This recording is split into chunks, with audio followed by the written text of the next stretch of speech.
উনি যেই তারুণ্য নির্ভর বাংলাদেশ গড়বেন তার নিমিত্তে কিন্তু আপনার যে 31 দফা ঘোষণা করেছেন এবং বর্তমান সময়ে 31 দফার মধ্যে অন্তর্ভুক্ত আছে ডেমোগ্রাফিক ডিভিডেন্ড নামের একটা শব্দ। আমি যখন বাংলাদেশ জাতীয়তাবাদী ছাত্রদলের রাজনীতির সাথে ওতপ্রোতভাবে জড়িত হই বিশ্ববিদ্যালয়ে ভর্তি হওয়ার পর থেকে, তখন থেকেই আমার একটা স্লোগান ছিল। আমরা সবাই ছাত্রদলের নেতাকর্মীরা, বিএনপির নেতাকর্মীরা স্লোগান দিতাম, তারেক রহমান বীরের বেশে আসবে ফিরে বাংলাদেশে। ওই স্লোগানটার বাস্তব রূপ আগামীকালকে আমরা ইনশাআল্লাহ দেখব। এই যে আমাদের উচ্ছ্বাস, এই যে আমাদের আনন্দ, এটা আসলে আমরা যদি বর্ণনা করতে যাই তাহলে বিশদভাবে ব্যাখ্যা করতে হবে যে বিএনপির ভারপ্রাপ্ত চেয়ারম্যান জনাব তারেক রহমান আমাদেরকে সাহস জুগিয়েছেন কীভাবে ফ্যাসিবাদ বিরোধী আন্দোলন করা যায়, কীভাবে নিজের জীবনকে দেশ ও জনগণের স্বার্থে বিলিয়ে দেওয়া যায়, কীভাবে নিজের শখ আহ্লাদ এবং সকল কিছু উৎসর্গ করে দেশের জন্য কাজ করা যায়।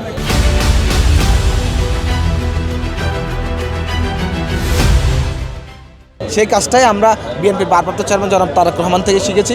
আর উনি সশরীরে ওনাকে দেখব, নিজের চোখে ওনাকে দেখব, এই যে একটা আনন্দ, এটা সব কিছু ছাড়িয়ে যাচ্ছে, সকল কিছু ছাড়িয়ে যাচ্ছে এই আনন্দ। আপনি জানেন বিএনপির ভারপ্রাপ্ত চেয়ারম্যান জনাব তারেক রহমানকে দেশনায়ক, তারুণ্যের অহংকার হিসাবে কিন্তু যখন উনি রাজনীতি শুরু করেছিলেন, আপনি জানেন উনি একজন বাংলাদেশের শহীদ রাষ্ট্রপতি জিয়াউর রহমানের সন্তান এবং দেশনেত্রী বেগম খালেদা জিয়ার সন্তান। সেই ক্ষেত্রে উনি আগে থেকে একটা রাজনৈতিক ব্লাডেই জন্ম। তো সেই ক্ষেত্রে উনি যেই তারুণ্য নির্ভর বাংলাদেশ গড়বেন তার নিমিত্তে কিন্তু আপনার যে 31 দফা ঘোষণা করেছেন এবং বর্তমান সময়ে 31 দফার মধ্যে অন্তর্ভুক্ত আছে ডেমোগ্রাফিক ডিভিডেন্ড নামের একটা শব্দ।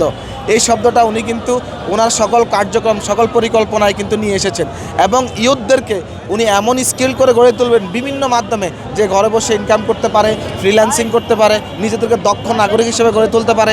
সকল পর্যায়ের সকল শ্রেণী পেশার মানুষ, ইয়াংরা যেন বাংলাদেশের বুকে আগামীর বাংলাদেশ বিনির্মাণে, সুন্দর সমৃদ্ধ বাংলাদেশ বিনির্মাণে ভূমিকা রাখতে পারে। সেই জন্যই কিন্তু বিএনপির ভারপ্রাপ্ত চেয়ারম্যান জনাব তারেক রহমান ইয়াংদের জন্য অনেক বেশি পরিকল্পনা রেখেছেন এবং সেই পরিকল্পনাগুলো ইনশাআল্লাহ বাস্তবায়ন হবে বলে আমরা বিশ্বাস করি।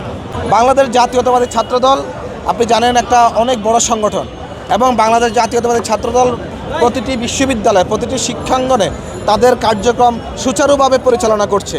ক্যাম্পাসে সকলের সহাবস্থান, মুক্ত গণতান্ত্রিক চর্চা, বিভিন্ন ধরনের প্রতিযোগিতার মাধ্যমে শিক্ষার্থীদের আকৃষ্ট করে বিএনপির যে মটো আগামী দিনের বাংলাদেশ গঠনের, সাম্য মানবিক বাংলাদেশ গঠনের, সেই কার্যক্রমগুলোকে বাংলাদেশ জাতীয়তাবাদী ছাত্রদল দিচ্ছে। আপনি দেখেন বিগত সময়ে অনেকগুলো ছাত্র সংগঠন, একটা ছাত্র সংগঠন কোনো ছাত্র সংগঠনকে ক্যাম্পাসে ঢুকতে দেয়নি।